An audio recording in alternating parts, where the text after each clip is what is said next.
Dear church, let's continue our series entitled The Hall of Flaw by looking at Jacob. Hello and welcome to the Dear Church podcast. I'm your host, Chris McCurley. Thank you so much for tuning in. Many years ago, the wonderful African-American preacher Marshall Keeble was preaching a tent meeting in Ridgely, Tennessee. As the invitation song was being sung, a white man walked down the aisle and to the front. When Keeble knelt down to receive his confession, the man struck Keeble across the face with some brass knuckles that he was wearing on his hand. The blow knocked Keeble to the ground. People rushed to Marshall Keeble's aid and made sure that the man didn't do any further damage. The next day, the police showed up where Marshall Keeble was staying, and they encouraged him to press charges. Keeble refused. He said, "If I do that, it will hurt the church, and I don't want to do anything to hurt the church." Later, Keeble was asked about the incident and why in the world he didn't press charges. Keeble said this, "When you serve the Lord, sometimes you just have to take it." Yeah, sometimes you do just have to take it. Maybe someone has lied about you. Perhaps someone has said something unbelievably hateful about you. Maybe someone has misrepresented you. Perhaps someone has done worse. Like what happened to Billy Joel. Most of you probably know who Billy Joel is. Joel is one of the most successful recording artists of all time. He's won 5 Grammys and has had 33 top 40 hits in the U.S. All of them he wrote himself. He sold more than 160 million records worldwide. He's in the Songwriters Hall of Fame. But more impressive than all of this is Billy Joel's forgiving attitude toward his ex-brother-in-law and ex-manager, Frank Weber. For years, Weber managed or mismanaged all of Joel's finances. Joel wanted nothing to do with keeping up with his own wealth, so he turned that responsibility over to his brother-in-law, Frank, and he said, "I trust you, you take care of it." And Frank gladly obliged. Over the next several years, $30 million of Joel's money disappeared, vanished, gone without a trace. In an interview with a reporter from the New York Times, the reporter was amazed that Billy Joel didn't take drastic action against his brother-in-law. But here's what Billy Joel had to say. He said, "I'm not bitter about any of that stuff. People don't understand. I've met these guys again, and I shake hands with them. I don't have any hard feelings. I don't. I saw Frank a couple of years ago out here in the Hamptons. He was going into a restaurant, and I said, 'Hey, man, how you doing?' We sat and talked. I have absolutely no hard feelings. I let all of that go. You can't carry that stuff around. You'd be mad your whole life. Bad things happen to good people, and bad things happen to bad people." Now, what's even more fascinating to me is that Joel is not a religious person. His parents were Jewish. He attended church growing up on Long Island with Catholic friends, and he was actually baptized in the Church of Christ in Hicksville, New York. But today, Joel considers himself to be an atheist. But stories like this touch us. They prick our hearts. They set forth a standard. They often make us stop and think about our own heart and our own attitude. If we could just be more like Billy Joel, if we could just be more like Marshall Keeble, and yes, that is a worthy goal, at least to be like them when it comes to forgiveness. But how often do we find ourselves more like the perpetrator? We often talk about how to forgive, but what about when we're the one who's needing forgiveness? That's not to say that we're all just despicable people, but we've all hurt other people. We've all been a perpetrator, haven't we? You may not like to admit it, but perhaps you've lied, manipulated, tricked, duped, hurt, slandered, gossiped, coveted, stolen, etc. We would all like to have the attitude of a Marshall Keeble or a Billy Joel. Preachers often encourage us to be more like Abraham or David or Noah or Paul or other biblical heroes. But as we've seen throughout this series, our heroes are not spotless.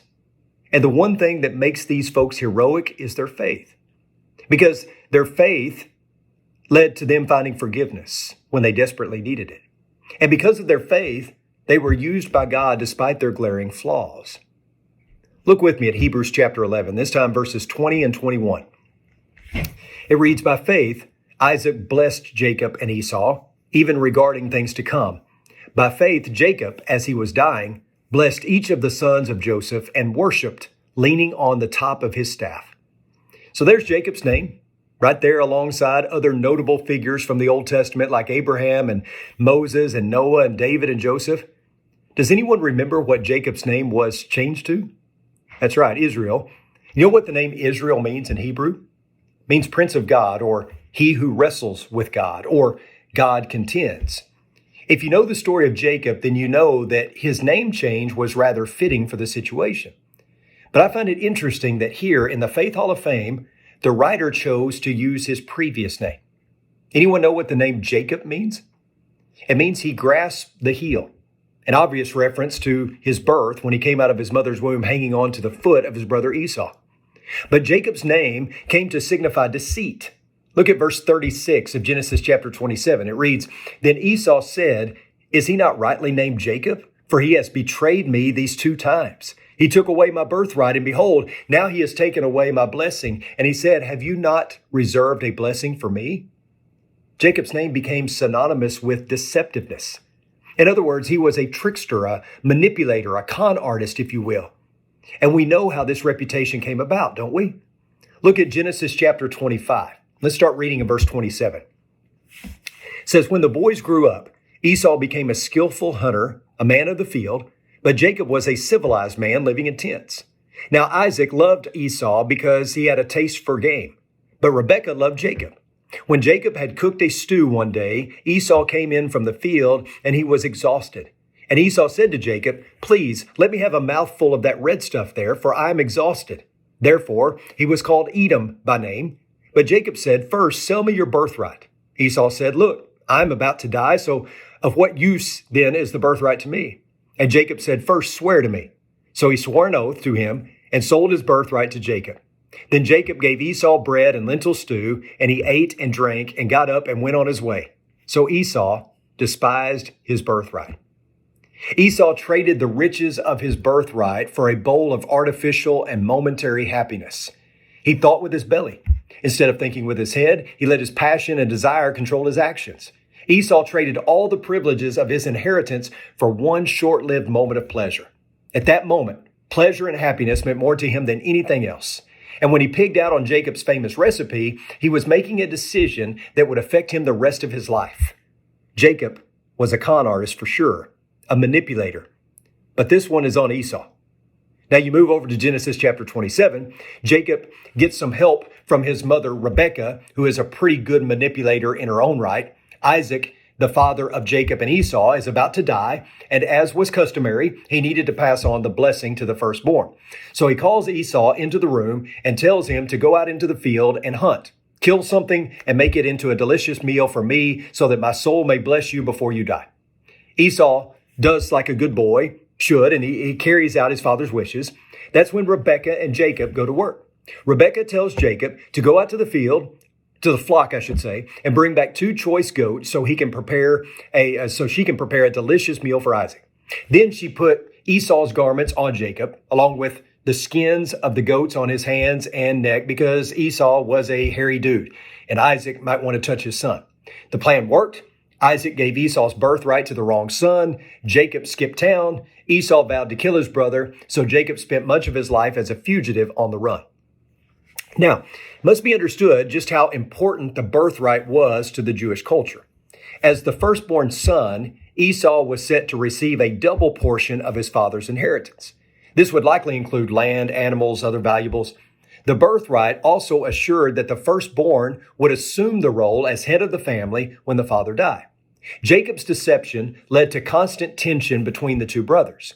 But it's important to note how this scenario plays out over and over again in Scripture. Maybe you've noticed this, but there's this theme of the older brother looking down on the younger brother, and yet God choosing the younger brother. We see this throughout the Bible, don't we? God chooses a younger son above the older brothers to be a blessing to humanity.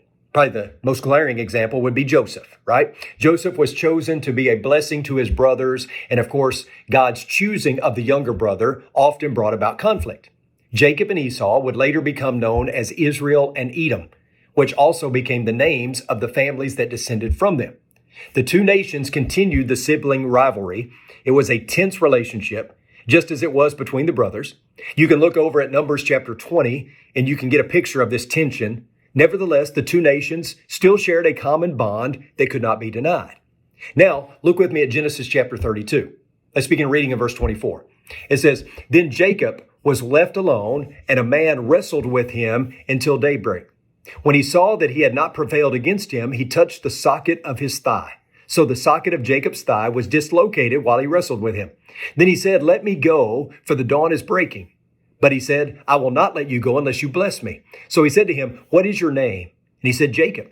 He said, "Your name shall no longer be Jacob, but Israel, for you have striven with God and with men and have prevailed." Then Jacob asked him and said, "Please tell me your name." But he said, "Why is it that you ask my name?" And he blessed him there. So Jacob named the place Peniel, for he said, "I have seen God face to face, yet my life has been preserved." Jacob had been running for his life. Now he's fighting for his life. He was wrestling with God, apparently, and he wins. Of course, anything that happens in a situation like this is because God allowed it to happen. Nevertheless, Jacob passes whatever test God is laying before him, and he receives a name change. Now, remember, when you read about Jacob and Israel, always think Abrahamic promise and descendants. Also remember that we are the seed of Abraham. We are a part of this lineage. Christians are the nation that came forth from him and the promise that God made to him. We are that blessed offspring. So back to this wrestling match. Jacob is grappling with this strange man. They wrestle all night, and Jacob is close to claiming victory when the stranger dislocates Jacob's thigh. The strange man tells Jacob to let him go. Jacob refuses until he receives his blessing. The strange man changes his name. Jacob asks him his name, but the man responds, "Why do you ask me my name?" Then blesses him. It all seems rather weird, doesn't it? I mean, what is going on? How do we make sense of this? Well, first of all, God had big plans for Jacob, but Jacob needed to be broken. The con artist needed to be reformed.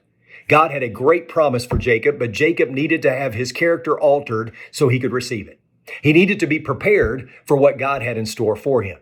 Jacob had spent his life as a deceiver and a manipulator. He didn't want his direction controlled by God. He wanted to scheme his way through life, and all that had to change.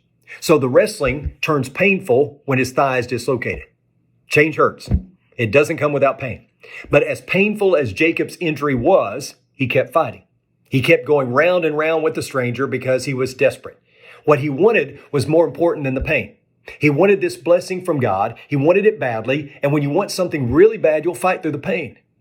So the wrestling stops, and the man changes Jacob's name to Israel, which is huge because names aren't just nomenclature in the Bible. Names always mean something. They are often tied to a person's destiny. And a name change from Jacob, which was synonymous with manipulation and deception, to Israel, which means he who wrestles with God, that was highly significant. God is changing Jacob's identity. No longer would he be identified as a schemer, a con artist, and a manipulator. Now he will be known as Israel, a major player in the promise to Abraham. You know, when my wife and I were dating, I was an assistant coach at my former high school. It was a busy time. I was finishing up college. I was student teaching, working at a grocery store, and then coaching at my hometown. My wife saw a whole lot more basketball than she probably wanted to. In fact, there were times when I could see the pain on her face. She would travel with me to out-of-town games. She would sit there in the stands acting like she was excited, but I know that it was painful at times. But there was a purpose to the pain. She endured the pain because she loved me. And one way she showed her love for me was through being interested in something that I was passionate about. And because she endured the pain, I changed her name. That's one of the main reasons I wanted to marry her, because she stood by me when I was struggling to get a job. She bought in. She supported me, even though she was not invested as I was. She wanted what I wanted. We got married, and she endured even more pain sitting in the stands as the coach's wife. It's not easy being the coach's wife in the stands, but she did it because she loved me. Jacob endured the pain, and God changed his name. But Jacob had to come to grips with who he was. He had to come to grips with his identity.